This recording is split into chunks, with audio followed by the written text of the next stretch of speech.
দেশটা বড় দুর্ভাগা। ৭১ সালে মুক্তিযুদ্ধ হয়ে যাওয়ার পর সংবিধান রচনা করা হলো।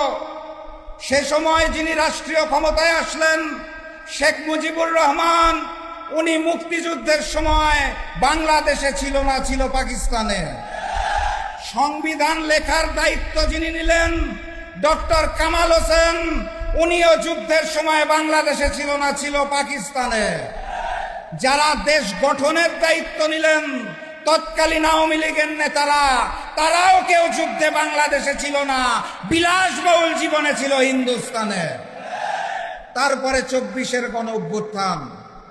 গণ অভ্যুত্থানের পরে যিনি দায়িত্ব নিলেন তিনিও গণ অভ্যুত্থানের সময় বাংলাদেশে ছিলেন না, উনি ছিলেন প্যারিসে। ডাক্তার মোহাম্মদ ইউনূসের কথা বলছি। তারপর সকল রাজনৈতিক দলের সাথে আলোচনা করে যিনি জুলাই সনদ লেখার দায়িত্ব নিলেন ডক্টর আলী রিয়াজ, উনিও গণ অভ্যুত্থানের সময় বাংলাদেশে ছিল না, ছিল আমেরিকাতে। ভাগ্যের কি নির্মম পরিহাস! সেই জুলাই সনদ বাস্তবায়নের জন্য যারা দায়িত্ব গ্রহণ করলো ম্যানেজ ভোটের মাধ্যমে, সেই ম্যানেজ ভোটের প্রধানমন্ত্রী জুলাই গণ অভ্যুত্থানে বাংলাদেশে ছিল না, ছিল লন্ডনে।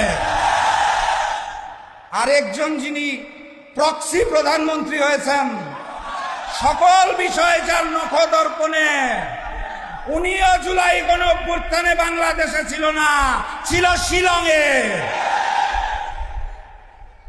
এই কারণে তারা জুলাইয়ের মর্ম অনুভব করতে পারে না। জুলাই আপনারা বুঝবেন কিভাবে?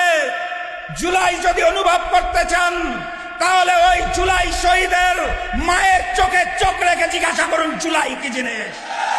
জুলাই বুঝতে চাইলে জুলাই শহীদ পরিবারের পিতা এবং ভাই বোনকে জিজ্ঞেস করুন জুলাই কি জিনিস। জুলাইকে অনুভব করতে চাইলে সেদিনের জুলাই যোদ্ধাদের থেকে জিজ্ঞেস করুন জুলাই কি জিনিস। জুলাই আপনারা অনুভব করতে পারেন না, কারণ আপনারা জুলাই গণ অভ্যুত্থানের অংশ ছিলেন না। আপনারা লন্ডন, শিলংয়ে বসে ভিডিও কলে আন্দোলন দেখেছেন। জুলাই কি জিনিস সেটা জানতে হইলে আমাদেরকে জিজ্ঞাসা করুন, আমরা উত্তর দিয়ে দিব আপনাদের ইনশাআল্লাহ।